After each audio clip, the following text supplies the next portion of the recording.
Bonjour, nous sommes toujours dans la séquence 4. Le thème, c'est toujours le premier, identifier des événements dans une nouvelle. L'activité d'aujourd'hui, c'est l'outil de langue et notre objectif de l'outil de la leçon de l'outil de langue, c'est utiliser une énumération pour créer une impression. Notre support, c'est un corpus de phrases figurant dans la page 151. Bon, l'énumération. Qu'est-ce que c'est que l'énumération? L'énumération est une figure de style. Une énumération consiste à rassembler une suite de mots ou de propositions qui sont de même nature et qui ont la même fonction. Généralement, elles sont séparées par une virgule. Ces éléments vont créer une sorte de liste. Exemple, dans mon jardin, il y a des fraises, des pommes, des cerises, des bananes, des poires et des pêches. Comme vous avez vu, j'ai listé ce que j'ai dans mon jardin et j'ai séparé les indications citées par des virgules. Deuxième règle, lorsque l'on veut faire la liste de plusieurs noms, on met une virgule entre chacun. Le dernier nom, lui, est relié aux autres par et. Suivant l'exemple, j'ai rangé dans ma trousse mes ciseaux, virgule, mes stylos, virgule, mon crayon de papier et ma gomme. Passons maintenant à l'exploitation de notre corpus de phrases. Première phrase. Et ils cherchèrent dans les plis de la robe, dans les plis du manteau, dans les poches, partout. Deuxième énoncé. Il se rendit à la préfecture de police, aux journaux, pour faire promettre une récompense, aux compagnies de petites voitures, partout enfin où un soupçon d'espoir le poussait. Vous vous rappelez de ces deux exemples, ils sont extraits de notre texte de lecture, la parure, que nous avons déjà vu. Bon, dans la première phrase, ou bien la première phrase contient 4 propositions et la deuxième en contient aussi 4. Donc, on peut conclure qu'une phrase, d'abord, peut contenir plusieurs actions. Les verbes utilisés pour rendre compte des actions dans les deux exemples. Alors, pour le premier, ils cherchèrent, c'est le verbe utilisé pour rendre compte des 4 actions qu'on a citées. Le deuxième exemple, il se rendit, c'est le verbe qui rend compte des 4 actions qu'on a citées aussi dans le deuxième exemple. Alors, nous allons refaire les 2 phrases en employant le verbe convenable pour chaque action, c'est-à-dire en rétablissant la répétition. Alors, qu'est-ce qu'on va obtenir comme phrase? Pour le premier exemple, et ils cherchèrent dans les plis de la robe, ils cherchèrent dans les plis du manteau, ils cherchèrent dans les poches, ils cherchèrent partout. Alors, avec la répétition, vous avez vu que la phrase s'alourdit et, si vous voulez, elle perd du côté style, elle perd un petit peu de sa valeur. Le deuxième exemple, il se rendit à la préfecture de police. Il se rendit aux journaux pour faire promettre une récompense. Il se rendit aux compagnies de voitures, de petites voitures, pardon.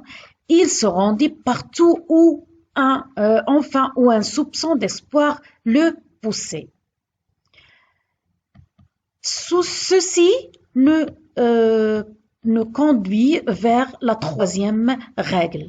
Donc, on peut déduire alors que l'énumération est utilisée d'abord pour éviter la répétition, comme vous avez déjà vu dans les 2 exemples, et ensuite pour créer une impression, d'où sa valeur narrative.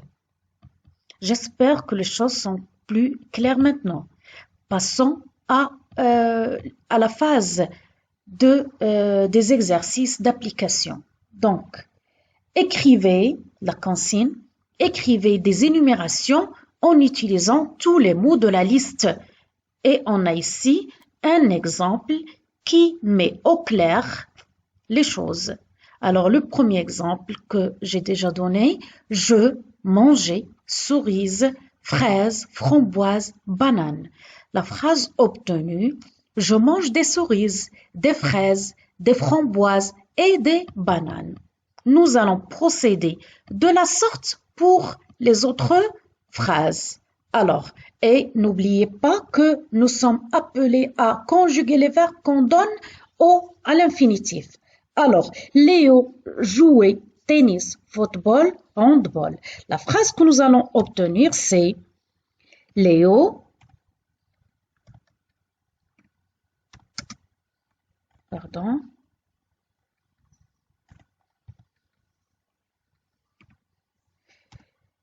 joue, je conjugue bien évidemment le verbe, au tennis. Pour ce qui est de la préposition, il faut choisir ce qui convient.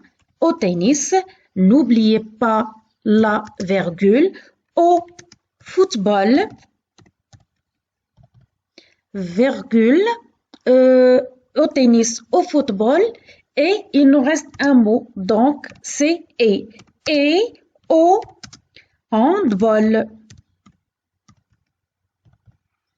Et point. Léo joue au tennis, au football et au handball. On va mettre cette phrase en valeur. Deuxième exemple, Lucie parlait anglais, italien, allemand. Donc, Lucie, je conjugue le verbe, parle anglais. Là, je n'ai pas besoin du tout d'une préposition. Anglais, italien et allemand. Et allemand. Point de fin. Je mets ma réponse en valeur. L'exemple suivant, les élèves apprendre mathématiques, histoire, géographie, sciences. Alors, les élèves, je conjugue bien évidemment mon verbe, apprennent les mathématiques.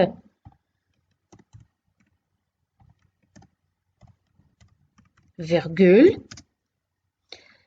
l'histoire,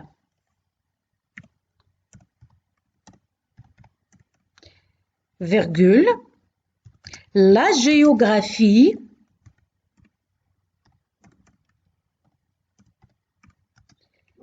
et enfin les sciences.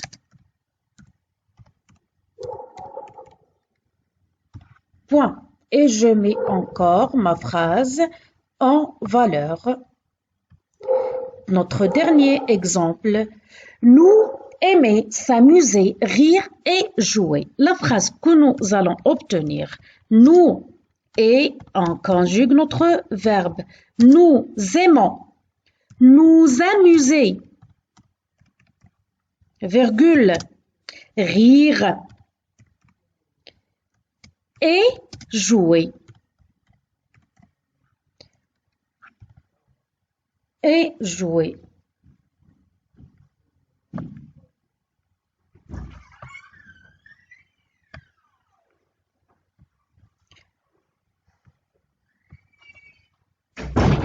Alors, vous avez vu les exemples et comment on a transformé les phrases.